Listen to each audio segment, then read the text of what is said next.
RC. So I want to thank these following poets who will not be moving on to the final round, but who did share some more brilliant work with us. Please make some noise for Q, Asya, and Deirdre Lee. Moving on into the final round in this order, Liana, Nisha, Spin, and Kay. So Nisha, you are on deck. Please welcome back to the stage for your final round. Oh, no, wait. Oh, yeah, sorry. Blood, more blood. That's right, more blood. Please Take a breath. get those hands together. No, relax, y'all, okay? Get those hands together for your sacrificial poet who will be on time, Vienna Jeffery!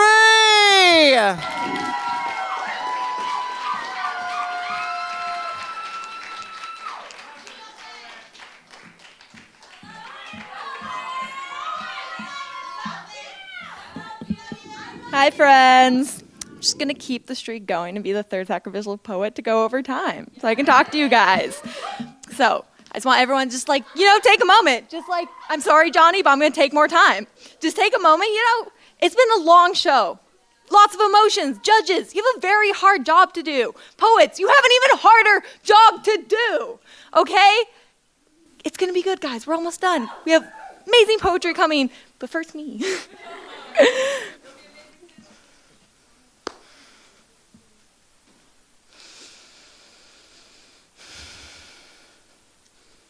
There's a way only love can ruin things, like tulips or entire cities.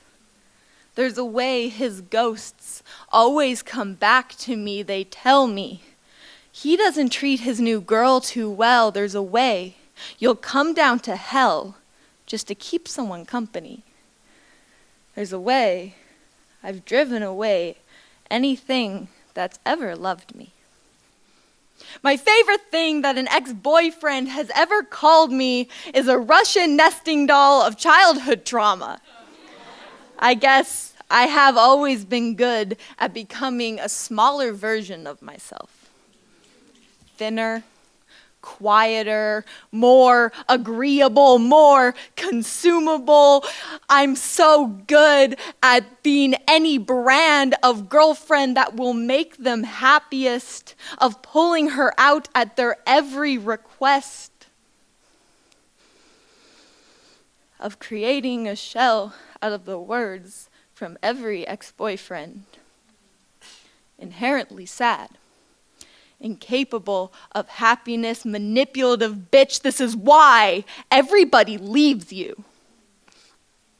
But there's this boy, and he speaks approximately 20 words to me on our first 2 dates, but it's okay, because if there's anything I'm good at, it's talking. I like this boy. So I order waffles, and when the whipped cream comes out in the shape of a heart, I decide that this is a sign from God. I like this boy. And when we kiss for the first time, our noses bump, and I decide that this too is a sign from God. I like this boy. And his scars look a lot like mine on the days he lets me look long enough to see them.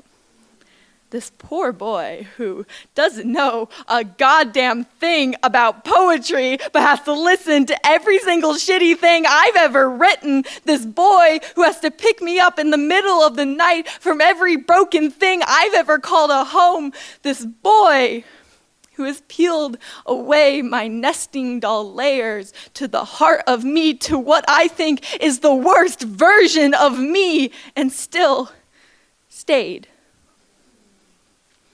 I like this boy. So I bring him to my stage to show him, look, sometimes the things inside me can create instead of ruin. Sometimes it makes people laugh or cry. Sometimes they like it enough to give my weeping mess of an art form a microphone and a stage. Sometimes it's beautiful.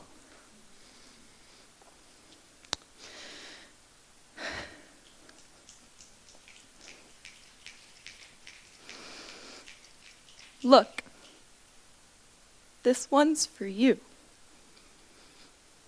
Because I know there's a way that only love can ruin things. And I don't want to ruin this. Because I love this boy.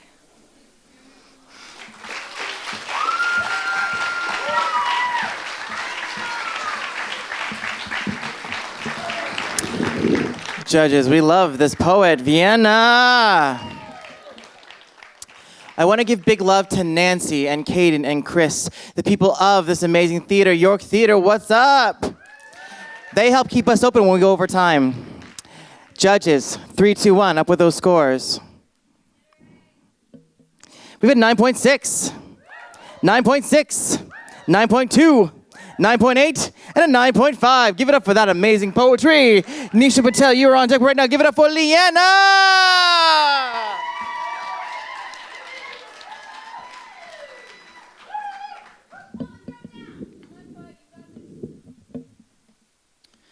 You can ride a skateboard, but you've never fallen off, and that's probably why you aren't very good.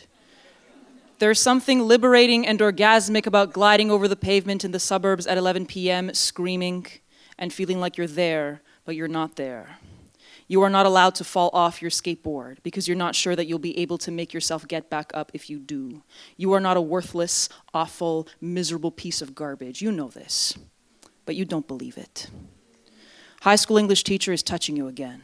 She's squeezing your shoulder, she's drawing her fingers along your forearm, she's placing her palm between your shoulder blades. This is 6 or 7 years ago now. Having her touch you feels warm and calm and yellow, like breakfast on a Sunday morning when there was still someone around to take care of you. You want her to touch you. You wait for it and hope for it, and everything inside you clamors for it to happen the moment you walk into her classroom at age 13, 15, 17. But you know that this is wrong.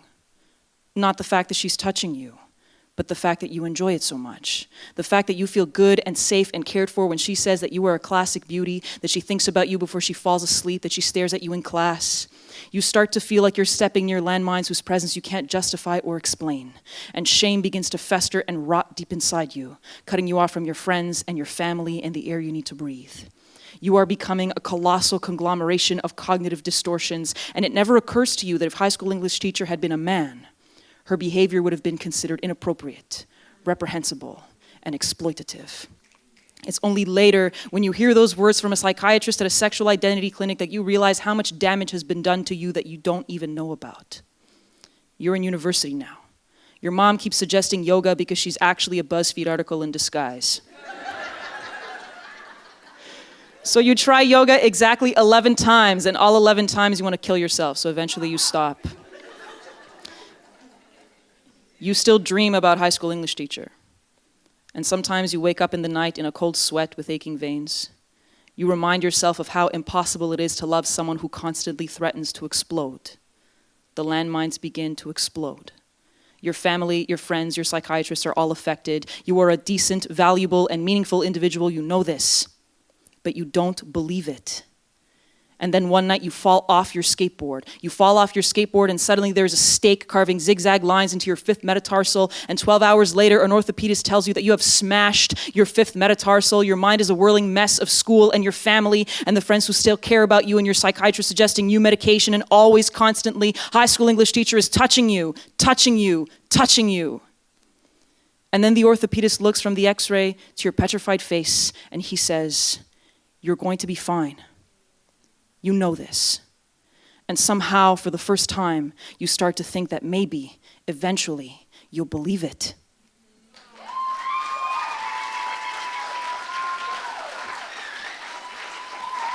Thank you, Liana. First poet in the final round. Judges, you've done a great job all night. Thanks for sticking with us. Thanks for being consistent. And let's see what you think as we kick off the final round. Show us your scores in 3, 2, 1, please. Up with your scores. Let me see. We have a 9-4, a 9-9, a 9-4, a 9-7, and a 9.8. Your poet, give them a round of applause. More applause, more applause. Spin, you're on deck. Please welcome back to the stage for the final round, Nisha Patel.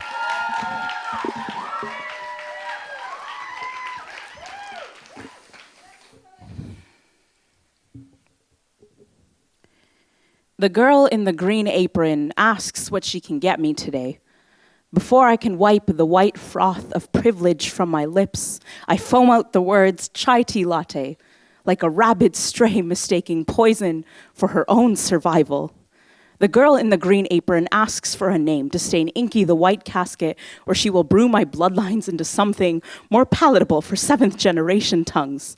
Before I can sprinkle my cinnamon dust syllables into her hands, the spice of an entire ocean settles like caravan in my lungs. My name claws its way up throat like it was thrown down a well, stepping on the heads of ancestors who drowned to save themselves from British bullets waiting at the entrance to my mouth. I try to show her how hesitation has split my tongue in two, like branches on a silk road, like veins on a tea leaf, like birthright and immigrant's dream. But there is no ground on Canadian soil fertile enough for growing both contradiction and surrender. I wonder which story she will mix into my cup.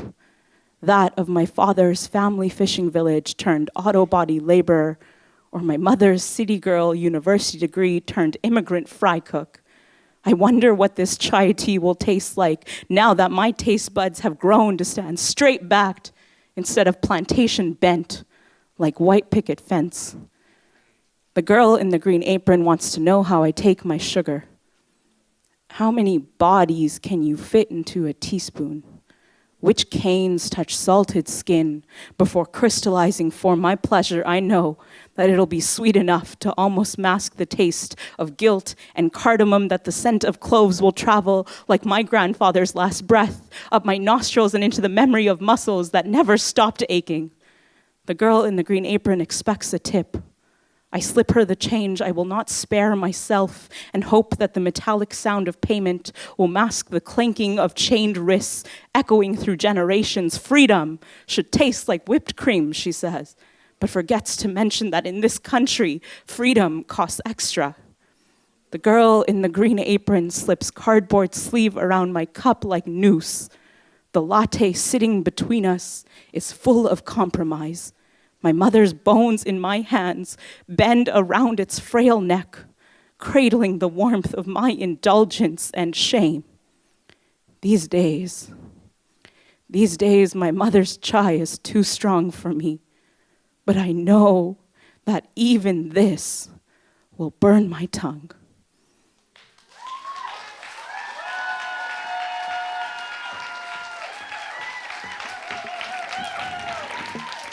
Give it up for Nisha!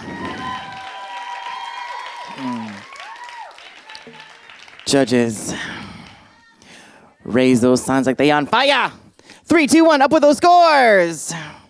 We've got a 9.9, 9.6, 9.7, 9.7, and a 9.8. Give it up for the poetry.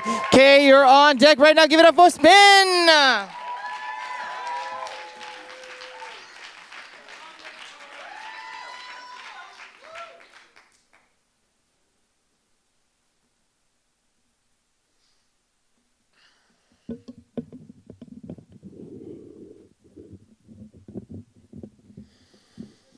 Ever since I came to this country, I've been searching for belonging. Memories of my exile still haunt me. The children-born citizens of this country were taught me for being an immigrant, and I was just a young child crying. Eyeing other kids in school, wondering why happiness just kept passing me by. It didn't seem right. I used to fight trying to fit in with these kids that were cruel. While I was acting the fool, I'd be desperately searching for a way to belong in this strange new society, as I would be longing for my beautiful Guatemala with anxiety. See, I came here tonight to tell you about me. To tell you about the belonging I so desperately wanted to see, since I had to flee from my country as a political refugee. My mom's friend was abducted, our phone line was tapped, my dad left my mom feeling trapped, and we were inducted into the list of over 1 million Guatemalan refugees. We left for Costa Rica thinking our refuge would be my Spanish language, but my last name would impede my belonging because it means Mexican in Spanish. I was in anguish. I was an outsider who didn't belong, and this is how children grow to be men and never learn that it is okay to be lost, and it is okay if the cause of your depression is the feeling that you don't belong anywhere or with anyone. But some men use this feeling of despair as an excuse to abuse the women they love, and I know this to be true because I had done this too. But I try to be strong. I work hard to break the violent cycle so many times. I went to different support groups and churches of so many kinds. My mama even sent me back home one time, where my beautiful auntie, mi tia Lorenita, took me in as one of her own. Mi tia Lorenita knew that I had been wronged and just needed to find my way home. She never judged me, just loved me, and I was blown away. I'm able to share this with you today because that feeling of despair has now washed away. See, if you feel that you don't belong, then I pray that you don't feel alone. Everyone is looking for belonging today, and it isn't your fault. This capitalist society was designed in this way. They got you thinking that belonging is something for which you can pay. Buy this fancy watch and belong in our society today. Live above your means and belong in our society today. Be in debt, drive an SUV. Diamonds are forever. But so are the lacerations that our African children that mind them. Are you wearing a blood diamond? Because they no longer have their way with me. See, I used to equate having money with belonging in the society until I opened up my eyes and was able to see the reality. I went to the clubs and to the shopping malls, and all I would see, materialistic people in overpriced clothing looking for belonging so desperately. And that used to be me, until I decided it was time for others to want to start belonging with me, and I started writing my poetry. And through my poetry, I found my destiny manifested in me. I went from not speaking English and being a refugee to seeing my poetry on the CBC. Now, I belong wherever the hell my poetry tells me I should be. I belong on the stage, having each one of you listen to me. I belong on any stage with a mic in my hand because I understand that my sense of belonging was provided by fulfilling my destiny. And it had nothing to do with fancy clothes, cars, jewelry, or ethnicity. So I decided to let my destiny guide my poetry while I live my life of simplicity like mi tia Lorenita would have wanted to see.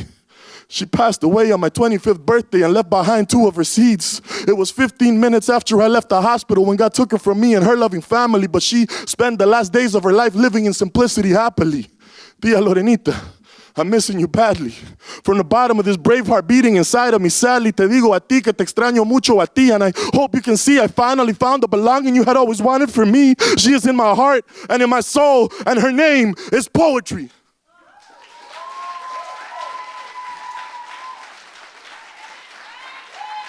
Thank you, Spin. Judges, let's see what you think. 3, 2, 1, show us your scores. We have a 9.7, a 9.4, a 9.2, a 9.3, and a 9.5. Applaud your poet, not those silly scores. Please welcome your final poet, Kay Kassir, all the way to the stage. Kay Kassir.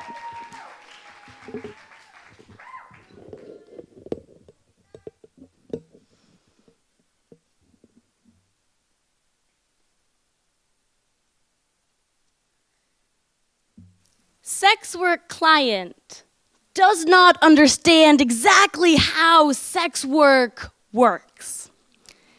His sugar baby website profile says, no escorts. I message him anyways. After all, this job is more acting than sex, more affirmations than orgasm. Sex work client does not know he is a client, prefers to think himself boss, prefers to think himself in charge, as though I did not decide how much money I will be paid for my labor here tonight, as though he did not just buy me steak dinner, roasted Yukon potatoes, and 3 glasses of 1995 Vieux Chateau Rouge, as though he did not bring me a brand new dress and a pair of knockoff Jimmy Choos. Sex work client is not afraid to tell me what it means to be a woman. Says he relates to the feminine struggle. Says I should wear skirts and stilettos more often. Sex work client pays for sex because spending money is easier than adding up everything his toxic masculinity has cost him.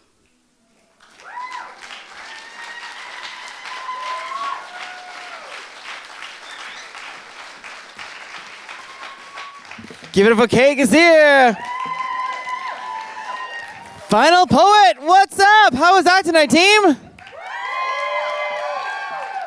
Thank you for the amazing work. Judges, once again, one last time. Let's go. 3, 2, 1. Up with those scores.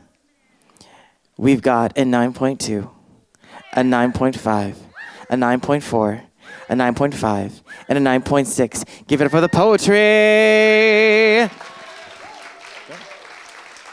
Good. All right. That's it. That's it. How do you feel? Good. Hopefully you found heard some inspiring words. May move to tears, laughter. Hopefully you had a good time. Speaking of...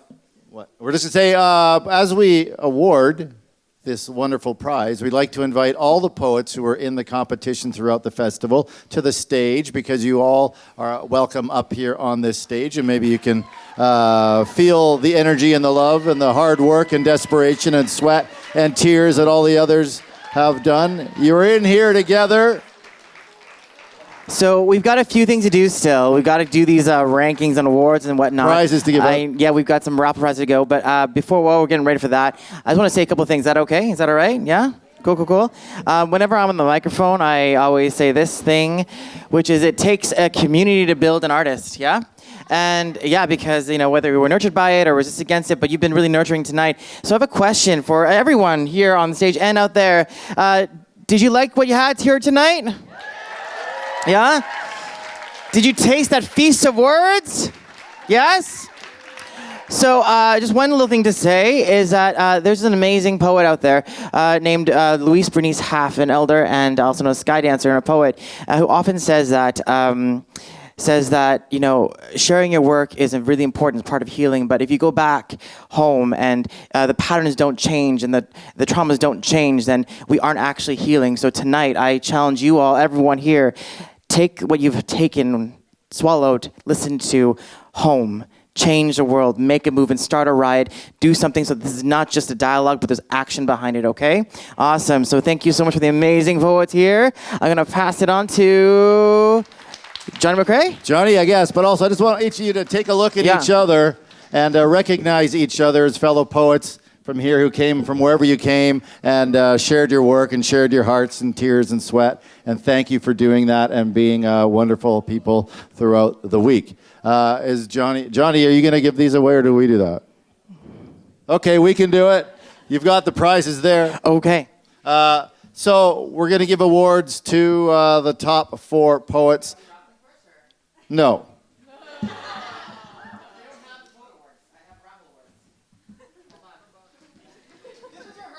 No, yeah, of course.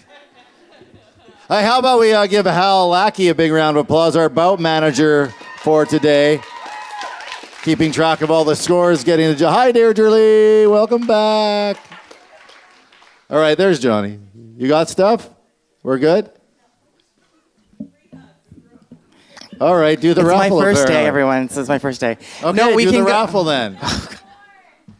I'm only listening to Johnny McRae. Yeah, right? Yeah, what? Why Yeah, not? okay. Yeah, do it. Daniela Mercedes. Daniela Mercedes from the finals competition. I don't know what we're giving away, but we're giving away something. Hopefully they're still here, whoever has this ticket. This bag from Lala's. Number, please. 311582. Oh, the whole box.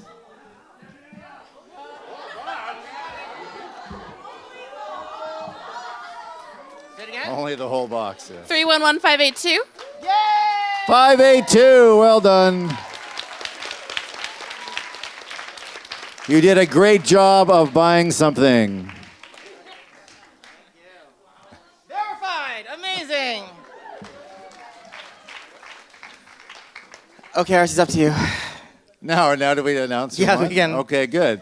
Awkward Do you want to standing. know? Yeah. Do you want to know? If you weren't following along on Versus live scores, thanks to Derry Danzig. In 4th place, usually I don't like to announce who's first, second, third, or fourth, but we have to because of this. We're giving away stuff.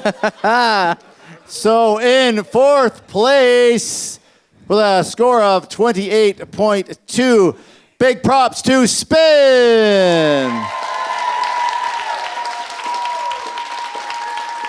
In 3rd place, with a score, it's so close, 28.4, Kay Kassir. In 2nd place, with a score of 28.9, Liana. And in 1st place, your 2019 Canadian Individual Poetry Slam champion with a score of 29.2 from Edmonton, Alberta, Nisha Patel.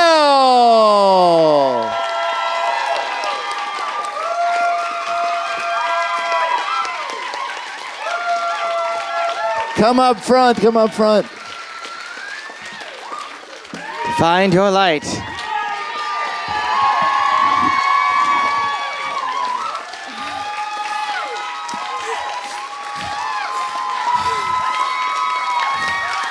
Okay.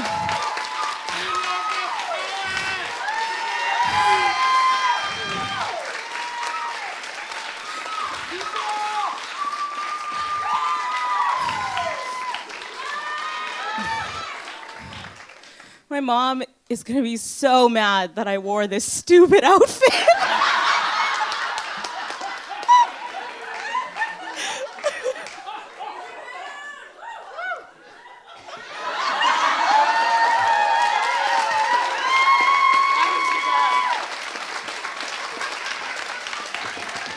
Thank you so much. Thank you, audience. Thanks, Score. Thanks, volunteers. Thanks, Be Space. safe. There might still be merch for sale. I'm not sure if there is. Buy some. Support your poets if you can. Thanks to the staff here at the York Theatre for staying late and helping us out. Thanks to you for supporting poetry. Don't forget there's a poetry slam at Café de Soleil on Monday. Come check it out in case you're inspired and want to share your words. I'm Marcy Weslowski. That's Johnny Detrin. And have yourselves a great rest of the evening. Thanks for supporting the Versus Festival of Words. See you next week or next year. Poets, we'll do some photos. Get together, please.